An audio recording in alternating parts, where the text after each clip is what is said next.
The tension over Ukraine is now reaching new heights all the way into orbit. One of Russia's deputy prime ministers says Russia will stop letting the United States use Russian-made rockets to launch military satellites because those economic penalties the United States has slapped on Moscow. See, you do to us, we'll do to you. He also said Russia will quit working with the United States to run the International Space Station after the year 2020. That's what he says. That's 4 years earlier than the White House had requested. A NASA spokesman says Russia has not notified the agency of any changes. So now this is official. But since the United States ended the shuttle program because we ran out of money, remember? American astronauts have had to hitch rides on Russian spacecraft. NASA officials say they're working with private companies to change that, possibly in the next few years. Either way, space is supposed to be about science. It almost never gets dragged into politics. In fact, the space station itself is a symbol of cooperation between the United States and Russia after the Cold War. And just today, American, Russian, and Japanese astronauts landed safely back on Earth after spending 6 months there. Ugh, 6 months. Can you imagine? If this keeps up, though, there is no way to know how long that cooperation might last. Well, Russia now retaliating for U.S. sanctions over Ukraine, this time in space. Moscow is announcing that as of 2020, it will no longer participate in the International Space Station. That almost certainly means the space station experiment will end. Russia is retaliating for American sanctions over Ukraine with a move that could ground the U.S. space program. Our chief national security correspondent, Jim Sciutto, has been looking into this. What are you seeing? Well, this is an example of what's happening in eastern Ukraine has an impact far beyond the internal politics of Eastern Europe, because, we forget that the U.S. space program today relies on Russia to get to the International Space Station and to launch some military satellites. Now, Russia is threatening, in effect, to ground American astronauts and satellites in retaliation for those economic sanctions, scuttling decades of what had been very promising U.S.-Russian cooperation in space.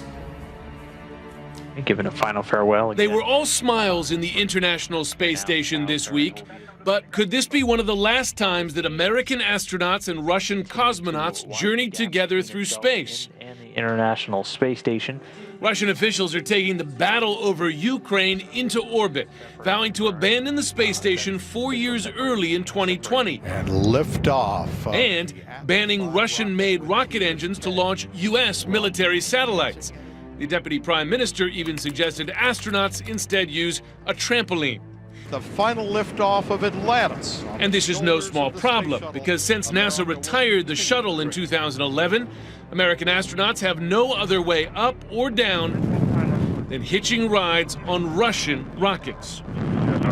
The Russian announcement really means we need to rethink our reliance on them, because it shows we are dependent on them in ways that might have made sense 10 years ago but doesn't make sense anymore. Well, you do the talking, Moscow. The U.S.-Russian space partnership has thrived for decades, one of the most visible symbols of détente during the Cold War and the new peace after the fall of the Soviet Union. And it was very much a win-win. The U.S. saved billions on the shuttle. Russia made billions as a high-tech taxi service. Okay, copy that. U.S. officials express hope the Russian threat is just bluster. We've had a long cooperation on our space program with the Russians, and we're hopeful that will continue. We still continue to cooperate on a range of issues. It is most likely that the U.S. will depend on private space companies such as SpaceX to develop new space vehicles to transport American astronauts to the space station.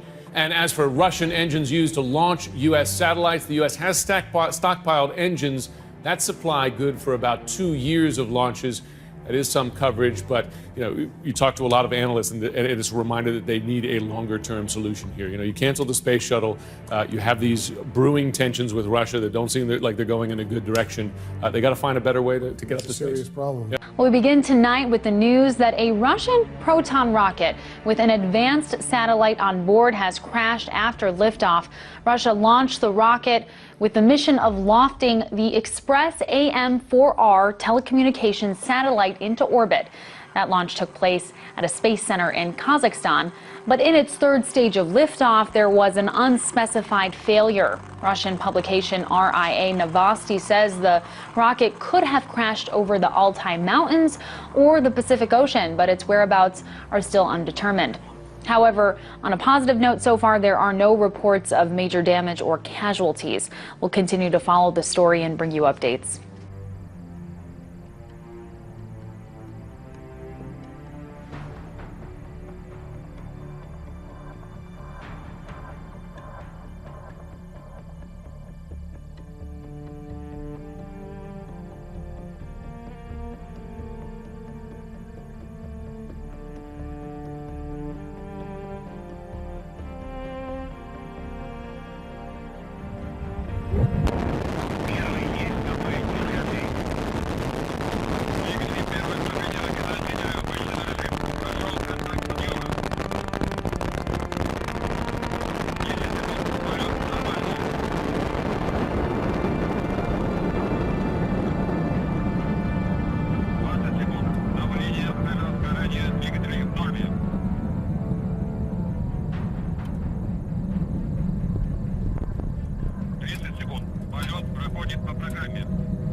Thomas, glad to have you with us. We start with breaking news this hour. A Russian Proton M rocket carrying a communication satellite has crashed just minutes after takeoff. No casualties or damage on the ground has been reported so far. Let's cross live now to our correspondent Marina Kosarova for the latest. Marina, thank you very much for being with us. Tell us, what do we know so far about this incident? Well, Sean, preliminary reports suggest that it suffered an engine failure. Mission Control lost track of the rocket 9 minutes into its flight. And also, we know that's when it was during the third stage of the launch, in fact. Now, Proton M was supposed to carry a Russian communications satellite into orbit. That's estimated to be worth over $28 million. In fact, it's Russia's most advanced and powerful satellite. So this is quite a pricey accident. Considering the situation, all upcoming launches have been suspended from the Baikonur Cosmodrome in Kazakhstan until they figure out the cause of the accident. A special state commission has been set up to investigate this. Also, latest reports claim that the rocket is now in a non-intended orbit and that fragments could be seen anywhere at this point, because the rocket, when it crashed over Siberia between Altai and the Pacific Ocean. So that's quite a vast area to cover. And again, we're monitoring the situation, and as we know more, we will report on it. All right. Now, thank you. The rocket launch had started out as planned. And as you can see here, we have some different stages of the Proton M rocket launch. Let's see if we can take a look at those right now. All right, here we are. Okay, so the three different stages of the launch with the booster rockets separating off. You can see them here. Now, the failure occurred in this third stage right here. This is where Mission Control lost track of that vehicle. An expert commission has held an urgent meeting to establish the cause of the accident at this time.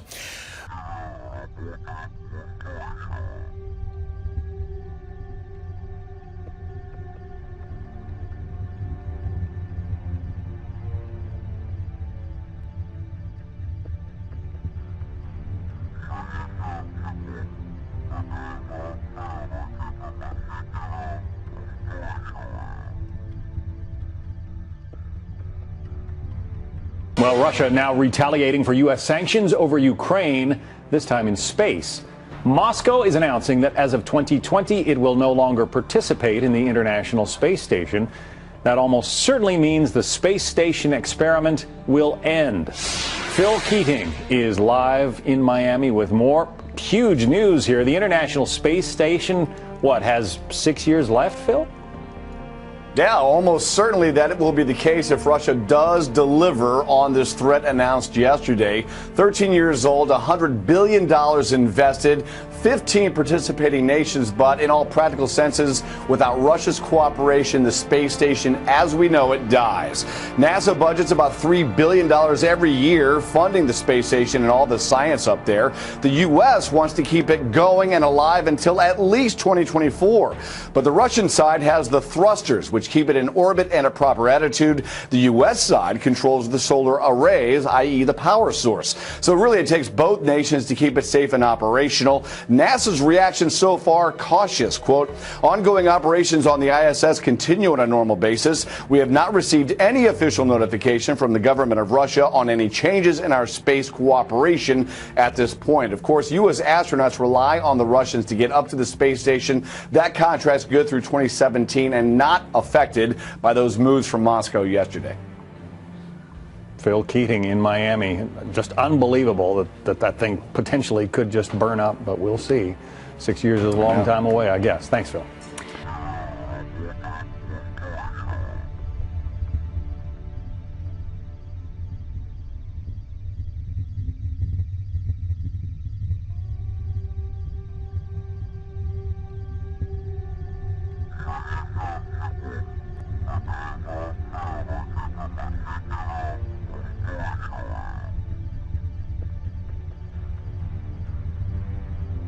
The tension over Ukraine is now reaching new heights all the way into orbit.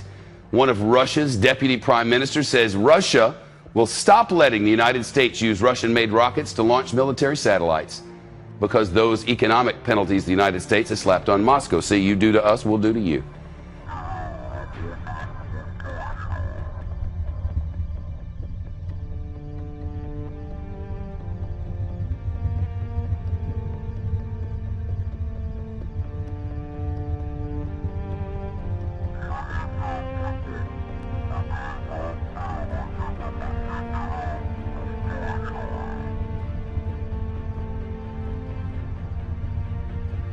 A Russian rocket carrying a communications satellite has crashed just minutes after liftoff. Luckily, no casualties or damage on the ground are reported.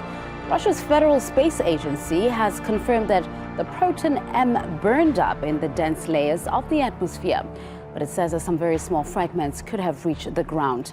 Now, the rocket launch had started out as planned. You can see here the different stages of a Proton M rocket flight with booster rockets separating it. Now, the failure occurred during the third stage, and mission control lost track of the vehicles. An expert commission has been set up to establish why the launch went so wrong. Let's get more on this from RT's Medina Kochneva, who joins us now. Medina, this is a pretty expensive accident, isn't it?